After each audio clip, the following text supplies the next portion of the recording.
Ok, galera, nossa primeira aula de fato do mapa das humanas do Enem fala, obviamente, né? Vamos começar do começo, fala da primeira competência, que exige de você compreender os elementos culturais que constituem as identidades. Bom, só dessa frase aí já dá pra tirar um monte de coisas, mas muitas delas eu vou desenvolver ao longo da explicação de cada uma das habilidades, né? Porque afinal de contas a competência é, vamos dizer assim, a grande área e as habilidades são as sub-áreas da competência, obviamente. Mas algumas coisas aqui a gente já tem que ter bem claro quando nós pensamos nessa ideia da compreensão dos elementos culturais que constituem, né, ou que formam as identidades, pensando aqui num sinônimo, obviamente. Primeiro, vamos começar pelo final agora, né? Vamos pensar o que são identidades, o que constitui efetivamente uma identidade. Quando o Enem está te perguntando ou te cobrando sobre identidades, a gente está falando sobre aspectos que formalizam um determinado grupo social. Então esse grupo social, ele pode ser o quê? Ele pode ser o primeiro exemplo que vem, né, o que é mais óbvio, uma nação, né? Uma nação é um grupo social e uma nação ela tem a sua identidade, obviamente. Mas a questão é que uma nação ou um país é muito amplo, né? E mesmo uma grande nação, ela é formada por diversos grupos que também têm suas identidades próprias. Então, quando nós pegamos o caso do Brasil, por exemplo, é mais do que visível, e isso inclusive é uma das grandes características da nação brasileira, é que nós temos diversas identidades dentro do Brasil. E aí nós podemos entender essas identidades de diversas formas diferentes. Então, por exemplo, nós temos as identidades regionais, né? O Sul tem uma característica cultural diferente do Sudeste, que por sua vez é diferente do Nordeste, mas mesmo assim, dentro das regiões brasileiras também existem mais identidades, porque é muito comum quando nós falamos de uma determinada região brasileira, a gente meio que objetificar essa identidade. Se a gente olha, por exemplo, para o Nordeste, principalmente o pessoal do Sul e do Sudeste, né? Geralmente, o senso comum olha para o Nordeste como um grande ente cultural, mas lá dentro do Nordeste existem N subdivisões também. Um baiano e um pernambucano e um cearense, eles têm muitas diferenças culturais entre eles, obviamente. Só que aí, claro, a gente está pensando numa questão geográfica. Só que podem existir outras identidades, que não ficam apenas restritas a essa ideia geográfica. Quando nós falamos, por exemplo, sobre jovens, aquilo que constitui culturalmente a juventude já é uma constituição diferente, por exemplo, do pessoal da faixa dos 50 a 60 anos. Então, a identidade geracional também pode ser uma identidade diferente. Se nós olhamos para a questão de música, né? Então a gente vai ver que as pessoas mais novas gostam de uma determinada música, mas pessoas mais velhas também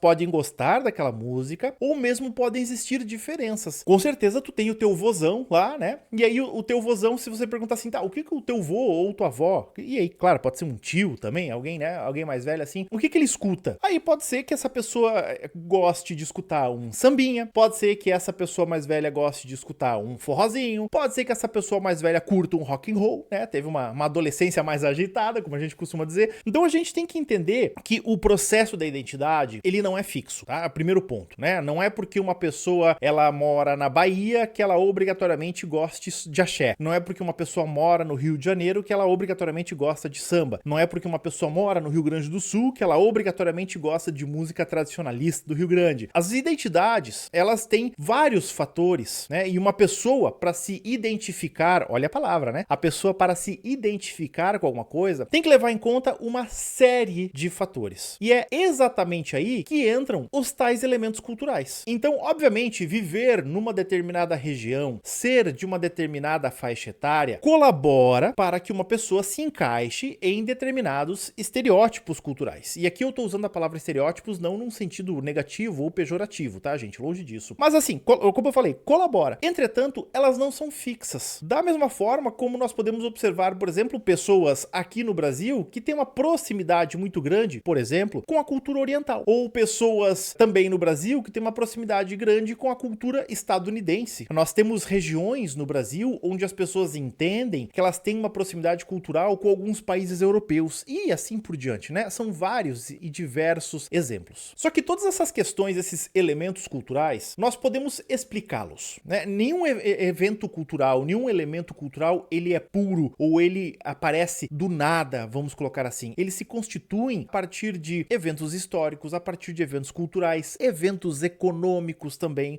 Podemos abrir aqui, eu nem cheguei nesse aspecto aqui, mas podemos abrir todo um leque para nós pensarmos, por exemplo, sobre as noções de soft power, né? Eu não sei se vocês conhecem esse termo soft soft power, ele é uma forma onde alguns países, eles utilizam esse tal soft power para se impor culturalmente em relações a outros países. O caso mais conhecido, talvez um dos grandes exemplos, seja a ideia do rock and roll. O rock and roll, querendo ou não, é um dos maiores soft powers dos Estados Unidos, junto com o cinema, né? Quantas vezes nós vemos um filme americano que tem costumes dos americanos e que isso acaba, de uma certa forma, influenciando e reproduzindo no nosso país e em diversos outros, obviamente. É um exercício que nós observamos agora, inclusive, nos últimos anos, com a popularização dos famosos doramas aqui no Brasil. O dorama também é um soft power, ali especialmente, não unicamente, né, mas especialmente da Coreia, que tem investido pesadamente na sua indústria cinematográfica para levar esse conceito para lá e para cá. Ah,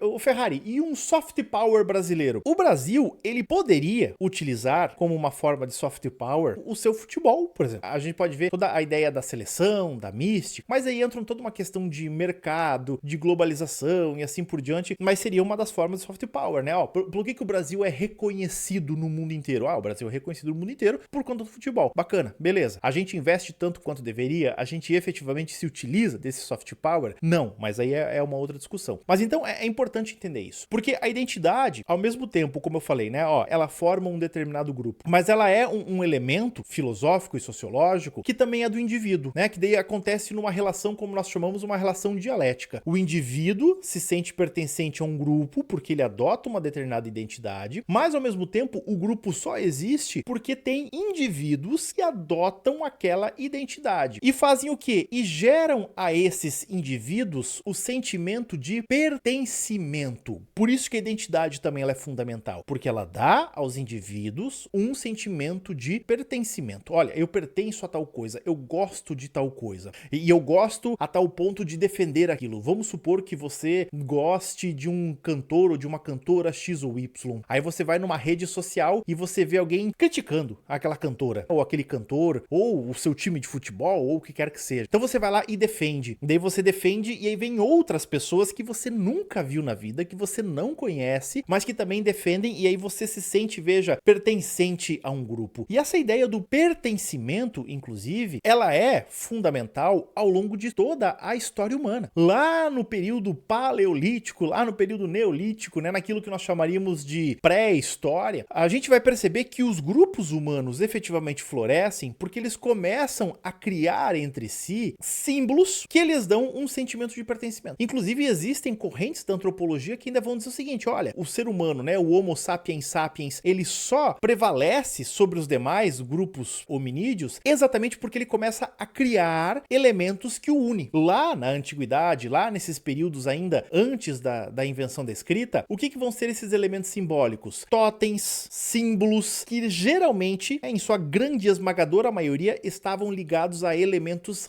religiosos. A religião é um outro elemento cultural fortíssimo na formação de uma identidade. Então, quando você for pensar em identidade, qual que é o melhor exercício que eu posso te dar? Pense naquilo que você gosta, pense naquilo que você é. Por exemplo, olha, eu sou um cristão de uma determinada denominação, né? Sei lá, eu sou um cristão católico que vivo no sudoeste do Brasil e eu gosto da Demi Lovato, né? Por exemplo, tá? Tô dando um exemplo. Ó, você tem várias coisas e torço para o Bragantino, né? Então você tem aí vários exemplos, várias coisas que ele formam e que vão lhe ajudando a formar uma identidade. Claro que não são somente esses apêndices. Você pode se sentir pertencente a uma família, você pode se sentir pertencente a um bairro. Existem assim, ó, inúmeros elementos culturais que ajudam a constituir as identidades. E o importante também, a identidade não é um elemento fixo, correto? Uma pessoa, ela pode mudar seus elementos de identidade ao longo da vida. A pessoa, ela pode mudar de cidade, ela pode deixar de gostar de um cantor, ela pode assistir a alguma obra que lhe impacte a sua visão de mundo. A identidade é um processo fluido. E o importante também de entender um conceito de identidade é que quando que a identidade ela existe, o que é fundamental para que uma identidade se afirme? É quando existe outra identidade. Vamos lá, né?